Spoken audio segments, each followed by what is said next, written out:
Beleza, galera? Como vocês estão? Domingão por aí. Espero que vocês estejam curtindo bastante. Eu quero agradecer a todos que estão comentando aí. Estou achando muito bacana. Quando eu abri aqui esse espaço, eu abri com a intenção de que realmente seja um espaço de interação, né? E não que simplesmente seja um lugar onde eu jogo a minha ideia e é isso aí, tá? Então eu curto bastante essa interação aí e quero agradecer aí a vocês. Hoje eu quero conversar com vocês um assunto um pouco complicado e que talvez cause polêmica. É um assunto um pouco extenso. Eu pretendo talvez gravar uma parte 2 e também é algo, um assunto bacana que dá para nós continuarmos aí nos comentários, né? Existem muitos pontos de vista sobre o assunto e eu acho bacana conhecer todos os pontos de vista, tá bom? Então eu quero falar com vocês hoje o porquê que o macho alfa é uma ilusão e porquê que o caminho sigma é o melhor caminho a seguir e o caminho mais saudável ao homem. E eu quero iniciar aqui que todas as definições que eu uso, gente, é para facilitar o entendimento do assunto. E qualquer pessoa com senso crítico, ela vai perceber que na vida tudo é definido através de um rótulo, né? Eu vejo que algumas pessoas falam assim: ah, você está colocando rótulo, você está limitando, né? Mas não, tudo na vida é definido através de rótulos. Por exemplo, a Bíblia é um rótulo, né? O que é a Bíblia? É um conjunto de livros. O carro é um rótulo. É um conjunto de peças mecânicas. Um celular ou um computador, mesma coisa, é um conjunto de microeletrônicos e chips. Então, quando eu uso o termo macho sigma, alfa, beta, né, red pill, nada mais eu estou querendo descrever ali um conjunto de características e atitudes, né, nesse rótulo. E aí cada indivíduo vai interpretar aí conforme o seu nível intelectual no momento. Então, o termo macho alfa, para nós darmos início aqui realmente no assunto, é derivado do comportamento animal. O alfa, ele é escolhido no reino animal conforme três características ali: força bruta, inteligência e experiência. E aí eu peguei alguns artigos científicos aqui também para sustentar mais essa tese aqui que eu quero abordar com vocês, tá? Vamos aqui ler um pouquinho sobre os babuínos. Os babuínos são animais que vivem em grupo e têm hierarquias bastante bem estabelecidas entre si, tal como outros animais que vivem em grupo, como outros primatas ou os lobos, por exemplo. Um novo estudo descobriu, porém, que os grupos extremamente hierarquizados dos babuínos tomam algumas de suas decisões de forma democrática. Eu peguei como fonte no Green Savers. Eu vou deixar as fontes no comentário, tá? E qual é o primeiro ponto que eu quero comentar através disso daqui? Por que, que o alfa é uma mentira? Porque no reino animal, hoje em dia, os pesquisadores estão começando a perceber que grande parte das decisões, as pessoas que tomam essas decisões não são os alfas, né? Os alfas, eles praticamente eles vão ficar ali como um saco de pancada para quando alguém tentar invadir o território ou alguma coisa assim, ou para a administração do território e de recursos alimentícios e de parceiras sexuais. Só que na hora de decidir quem vai mandar quem vai tomar essa decisão, alegoricamente falando, são os betas, né? Porque o beta é em maior número, né? É aqui por isso até que o escritor aqui do artigo, ele fala assim, algumas das decisões são tomadas de forma totalmente democrática, porque os betas são em maior números, né? Eles não podem, o alfa não pode ir contra o maior número, já que o alfa ele acaba sendo como simplesmente um agente administrativo do grupo. Outro trecho aqui que eu peguei fala sobre o chimpanzé, né? As sociedades dos chimpanzés são lideradas por um macho alfa, cujo principal interesse é o ato sexual. Os líderes desfrutam do acesso a fêmeas férteis e geram uma prole maior. Esses chefes chimpanzés mantêm a paz contendo disputas no grupo e controlando recursos como alimentos. Eles também mantêm uma hierarquia social que determina quem pode acasalar com quem, um fator político popular a ser oferecido aos apoiadores, né? Aí aqui é aquela mesma história, né? O macho alfa ele está ali como simplesmente um símbolo administrativo e sexual. E aí é interessante quando nós falamos do macho alfa, porque nós vemos que na verdade o macho alfa ele é um shed, né? Porque ele simplesmente ele está ali como um símbolo administrativo de interesses alheios dos outros, né?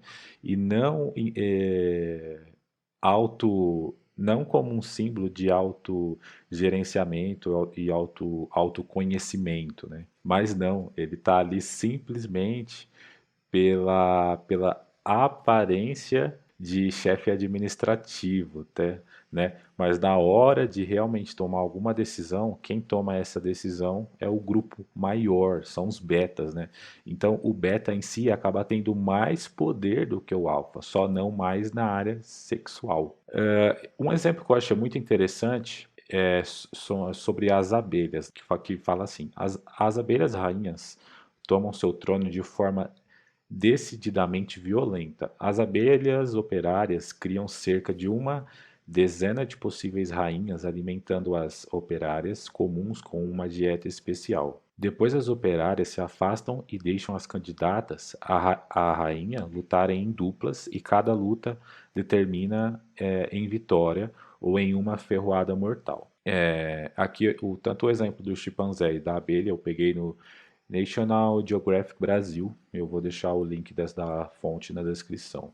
Então você vê o quê? Que a rainha, quem estabelece o trono para a rainha são as operárias. A única coisa que a rainha precisa fazer para as operárias é uma administração de recursos, né? Fica dando ali de gotinha em gotinha, né? De gotinha em gotinha. Então, simplesmente nós podemos ver o que aqui? Que o alfa, ele é um agente administrativo de recursos alheios a ele, de recursos externos a ele, né? Acaba assim se tornando simplesmente um símbolo de status e não tendo o status por si próprio, né? E aí você pode me falar, ok, mas se ele ganhou esse em algumas em alguns animais ali, eles chegam a esse nível pela força. Mas só que você vê também que ali no caso até dei o caso aqui do babuíno, que mesmo ele chegando como alfa pela força, em grande parte das decisões essas decisões são tomadas pela formação do grupo maior, né? Que eu posso rotular aqui de beta, tá? Então, até o momento, a conclusão que nós podemos chegar aqui é que o alfa, ele é um SHED, é um agente administrativo, simplesmente com um recurso sexual maior, no caso, aqui já trazendo para o nosso lado homem, né, e espécie humana. Então, o alfa, ele acaba sendo um conceito que está mais ligado à capacidade do indivíduo em gerenciamento de conflitos, né? Agora trazendo aqui mais para os humanos. O problema é que o alfa, é que esse homem, né? Ele tende a ligar o status dele como alfa com a validação e a aceitação de mulheres, né? E isso nós podemos ver aqui até no próprio chimpanzé, que são os primatas aí, que ele está ali como alfa pelo fator principal sexual. E essa característica nós também podemos ver nos homens modernos que se rotulam como alfa. E aí essa rotulação dele está muito ligada à mulher, né, à aceitação feminina. E por isso que o termo, ele ficou muito relacionado, o termo alfa, a se dar bem com mulher e a ter um visual, uma aparência física atrativa, né? E aqui mais uma vez é onde como falei anteriormente, é como se o alfa ele fosse somente um saco de pancadas, né? Um agente administrativo, um símbolo de status. Mas na verdade, quando você vai mais a fundo para ver de onde que saem aquelas decisões ali, geralmente não saem dele, tá? E aí, quando nós olhamos para o mundo animal, nós podemos meio que concluir que, na verdade, a tomada de decisão mesmo sai dos betas, já que esse grupo é constituído por um número muito maior. Eu não estou querendo aqui descredibilizar os atributos aí que o homem que se considera alfa conquista, tá? Porque se ele é um gerenciador de conflitos, significa que ele é um homem que sabe gerenciar, né?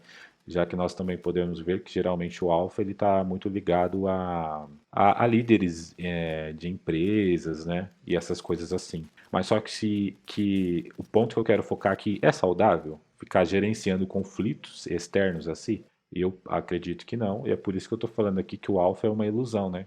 Que o caminho sigma, ele é muito mais saudável, né? O sigma, ele possui os três principais atributos da liderança que eu citei aqui no início, né? Que é o que? Tanto a força, ele pode obter a força bruta, ou outro tipo de qualidade ligada à força dele, tá? Ele, inteligência e experiência também. O sigma possui esses três atributos para a liderança também. Porém, ele optou pelo autoconhecimento, né? Pelo autogerenciamento de si, assim deixando de lado tudo o que envolva conflitos externos a ele. Então, o alfa, ele meio que sem perceber, ele continua gerando a matrix ali, né? Administrando os conflitos externos a ele, para continuar sustentando o título alfa, né? E sustentando como líder do grupo. Assim, sem perceber, ele acaba continuando gerando a matrix ali. O sigma, assim como o alfa, ele também pode ser um líder nato, como nós conhecemos, né? Ele também pode ter uma empresa, ele também pode ser um líder, tá?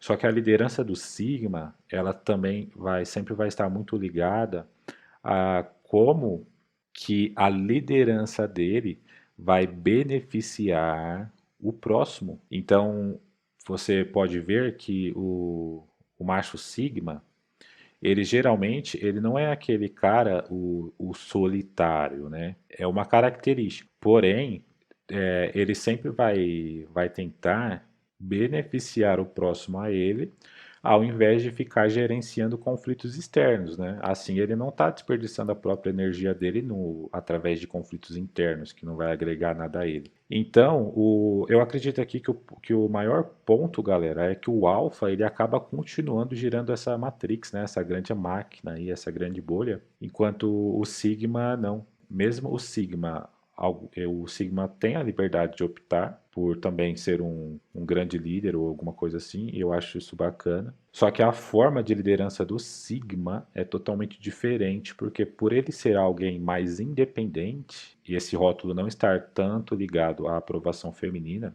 sexual, o sigma ele consegue beneficiar o próximo de uma forma muito mais saudável e ainda assim se beneficiar a si próprio, né? Já que ele não está buscando ali a validação exterior.